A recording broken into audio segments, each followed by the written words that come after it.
KaraokeBooks. The Wonderful Wizard of Oz. Lyman Frank Baum. Audiobook. Chapter 15. The Discovery of Oz, the Terrible. The four travelers walked up to the great gate of Emerald City and rang the bell.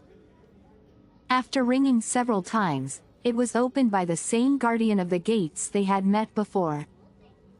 "What?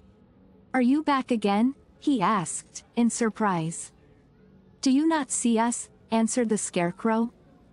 "But I thought you had gone to visit the Wicked Witch of the West."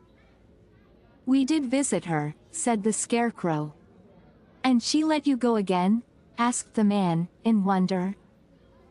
"She could not help it, for she is melted," explained the Scarecrow. "Melted?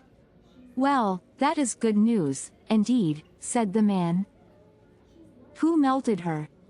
"It was Dorothy," said the lion gravely. "Good gracious!" exclaimed the man, and he bowed very low indeed before her.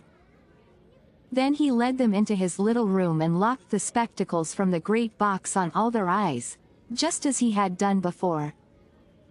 Afterward they passed on through the gate into the Emerald City. When the people heard from the guardian of the gates that Dorothy had melted the Wicked Witch of the West, they all gathered around the travelers and followed them in a great crowd to the Palace of Oz. The soldier with the green whiskers was still on guard before the door, but he let them in at once, and they were again met by the beautiful green girl, who showed each of them to their old rooms at once, so they might rest until the great Oz was ready to receive them. The soldier had the news carried straight to Oz that Dorothy and the other travelers had come back again, after destroying the Wicked Witch, but Oz made no reply. They thought the great wizard would send for them at once, but he did not. They had no word from him the next day, nor the next, nor the next. The waiting was tiresome and wearing, and at last they grew vexed that Oz should treat them in so poor a fashion, after sending them to undergo hardships and slavery. So the Scarecrow at last asked the green girl to take another message to Oz, saying if he did not let them in to see him at once they would call the winged monkeys to help them, and find out whether he kept his promises or not. When the wizard was given this message he was so frightened that he sent word for them to come to the throne room at 4 minutes after 9 o'clock the next morning. He had once met the winged monkeys in the land of the West, and he did not wish to meet them again. The four travelers passed a sleepless night, each thinking of the gift Oz had promised to bestow on him. Dorothy fell asleep only once, and then she dreamed she was in Kansas, where Aunt Em was telling her how glad she was to have her little girl at home again. Promptly at 9 o'clock the next morning the green-whiskered soldier came to them, and 4 minutes later they all went into the throne room of the great Oz. Of course each one of them expected to see the wizard in the shape he had taken before, and all were greatly surprised when they looked about and saw no one at all in the room. They kept close to the door and closer to one another, for the stillness of the empty room was more dreadful than any of the forms they had seen Oz take. Presently they heard a solemn voice, that seemed to come from somewhere near the top of the great dome, and it said, "I am Oz, the great and terrible. Why do you seek me?" They looked again in every part of the room, and then, seeing no one, Dorothy asked, "Where are you?" "I am everywhere," answered the voice, "but to the eyes of common mortals I am invisible. I will now seat myself upon my throne, that you may converse with me." Indeed, the voice seemed just then to come straight from the throne itself, so they walked toward it and stood in a row while Dorothy said, "We have come to claim our promise, O Oz." "What promise?" asked Oz. "You promised to send me back to Kansas when the Wicked Witch was destroyed," said the girl. "And you promised to give me brains," said the Scarecrow.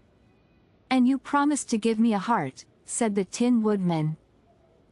"And you promised to give me courage," said the Cowardly Lion.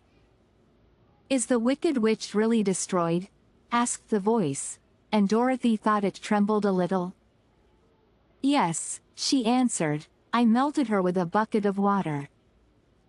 Dear me, said the voice, how sudden. Well, come to me tomorrow, for I must have time to think it over. You've had plenty of time already, said the Tin Woodman angrily. We shan't wait a day longer, said the Scarecrow. You must keep your promises to us, exclaimed Dorothy. The Lion thought it might be as well to frighten the wizard, so he gave a large, loud roar, which was so fierce and dreadful that Toto jumped away from him in alarm and tipped over the screen that stood in a corner. As it fell with a crash, they looked that way, and the next moment all of them were filled with wonder. For they saw, standing in just the spot the screen had hidden, a little old man, with a bald head and a wrinkled face, who seemed to be as much surprised as they were. The Tin Woodman, raising his axe, rushed toward the little man and cried out, Who are you? I am Oz, the Great and Terrible, said the little man, in a trembling voice. But don't strike me, please don't, and I'll do anything you want me to. Our friends looked at him in surprise and dismay. I thought Oz was a great head, said Dorothy.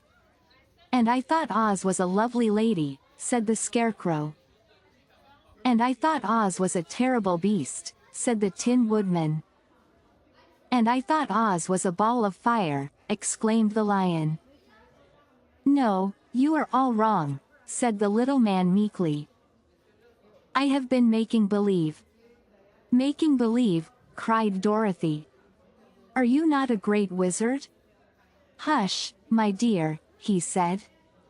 Don't speak so loud, or you will be overheard, and I should be ruined. I'm supposed to be a great wizard. And aren't you? She asked. Not a bit of it, my dear, I'm just a common man. You're more than that, said the Scarecrow, in a grieved tone. You're a humbug. Exactly so, declared the little man, rubbing his hands together as if it pleased him. I am a humbug. But this is terrible, said the Tin Woodman. How shall I ever get my heart? Or I my courage? Asked the Lion. Or I my brains? Wailed the Scarecrow, wiping the tears from his eyes with his coat sleeve. My dear friends, said Oz, I pray you not to speak of these little things. Think of me, and the terrible trouble I'm in at being found out. Doesn't anyone else know you're a humbug? Asked Dorothy. No one knows it but you four, and myself, replied Oz. I have fooled everyone so long that I thought I should never be found out. It was a great mistake my ever letting you into the throne room. Usually I will not see even my subjects, and so they believe I am something terrible. But, I don't understand, said Dorothy, in bewilderment. How is it that you appeared to me as a great head? That was one of my tricks, answered Oz. Step this way, please, and I will tell you all about it. He led the way to a small chamber in the rear of the throne room, and they all followed him. He pointed to one corner, in which lay the great head, made out of many thicknesses of paper, and with a carefully painted face. This I hung from the ceiling by a wire, said Oz. I stood behind the screen and pulled a thread, to make the eyes move and the mouth open. But how about the voice? She inquired. Oh, I am a ventriloquist, said the little man. I can throw the sound of my voice wherever I wish, so that you thought it was coming out of the head. Here are the other things I used to deceive you. He showed the Scarecrow the dress and the mask he had worn when he seemed to be the lovely lady. And the Tin Woodman saw that his terrible beast was nothing but a lot of skins, sewn together, with slats to keep their sides out. As for the ball of fire, the false wizard had hung that also from the ceiling. It was really a ball of cotton, but when oil was poured upon it the ball burned fiercely. Really, said the Scarecrow, You ought to be ashamed of yourself for being such a humbug." I certainly am," answered the little man sorrowfully, "but it was the only thing I could do." "Sit down, please, there are plenty of chairs, and I will tell you my story." So they sat down and listened while he told the following tale. "I was born in Omaha." "Why, that isn't very far from Kansas," cried Dorothy. "No, but it's farther from here," he said, shaking his head at her sadly. "When I grew up I became a ventriloquist, and at that I was very well trained by a great master. I can imitate any kind of a bird or beast." Here he mewed so like a kitten that Toto pricked up his ears and looked everywhere to see where she was. "After a time," continued Oz, "I tired of that, and became a balloonist." "What is that?" asked Dorothy. "A man who goes up in a balloon on circus day, so as to draw a crowd of people together and get them to pay to see the circus," he explained.